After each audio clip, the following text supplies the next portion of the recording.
Congratulations to Shakur Stevenson for winning a dominant unanimous decision against Robson Conceição. Shakur looked spectacular tonight as he was sharp and devastating with every strike he made. From the first round, he wasted little to no time to apply pressure on Robson.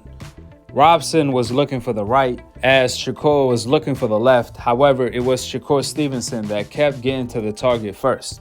Both fighters was dropping bombs, but because of Shakur Stevenson's elite defense, he was able to break through Robinson in the early rounds, where Shakur took control immediately. By round 3, it almost looked like Robinson was ready to go. Shakur showed shades of Floyd Mayweather in there when he was fighting.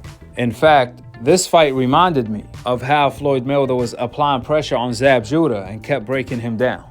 That was Shakur's game plan tonight against Robson. He kept applying pressure and breaking him down, and the more Shakur applied pressure, the more he broke Robinson down, as he was falling all over the place, getting hurt, so on and so forth. However, by the 8th round, I saw that Shakur wasn't going to be able to score the knockout because he allowed Robson to smother him in the pocket.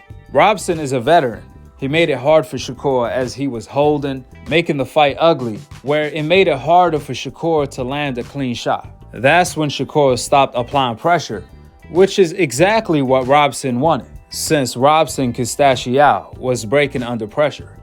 Now, what Shakur Stevenson should have had done was go to the high guard and apply pressure that way. That's what Floyd Mayweather would have had done in a position like that, like he did against Zab Judah. The high guard is the most efficient in a predicament like that. Also, a stiff jab every now and then would have had opened up Robson some more. Another interesting thing, which is something Andre Ward brought up during the commentary, a couple things that would have had helped Shakur get the knockout would have had been if Shakur was varying his speed and the power, the thump on his punches, as everything seemed to be thrown at the same velocity and power.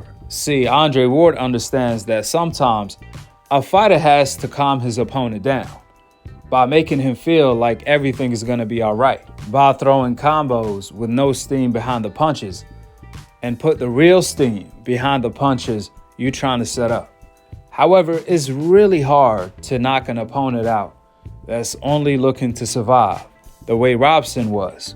There's no doubt about it. There are a few things Shakur could have had done to get the knockout, such as something Errol Spence does.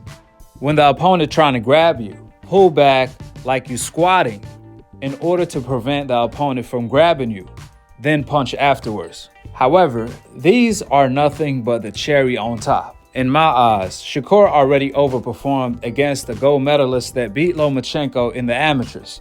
And that's something ESPN, Tessitore, Mark Kriegel, even Andre Ward never brought up during the entire fight. Just like I told you guys, they wouldn't do so. I predicted that Shakur was gonna dominate and win a unanimous decision tonight. However, I was still highly impressed by the way Shakur took control. He made it look easy in there against his toughest opponent today. Now, Shakur looked bothered by the backlash he received for missing weight. However, he should pay attention more to the double standards and the politics of boxing, as throughout this entire event, Mark Kriegel and Tessitore brought up the fact that when Shakur missed weight, he can no longer move up and force Lomachenko to fight him with his WBO mandatory privilege moving up in weight, since Lomachenko is the WBO mandatory at lightweight. Now Shakur has to wait in line. That's what Mark Kriegel and Tessitore kept celebrating the entire event, which is something that Shakur and his entire team are not paying attention to, the double standards and the politics in the sport of boxing. Because you didn't hear Mark Kriegel question how Lomachenko's sparring partner ended up getting a fight with him, but he want to question Shakur moving up in weight, where the 2-division world champion Shakur has to wait in line, according to Mark Kriegel. That's what Shakur should put his energy toward, how to put himself in position where Lomachenko can't duck him and where old media can't protect Loma from him. That's what should be on the mind of Shakur. However, him missing weight enabled old media to protect Lomachenko and start the process of NBF, which Shakur is about to find out the hard way.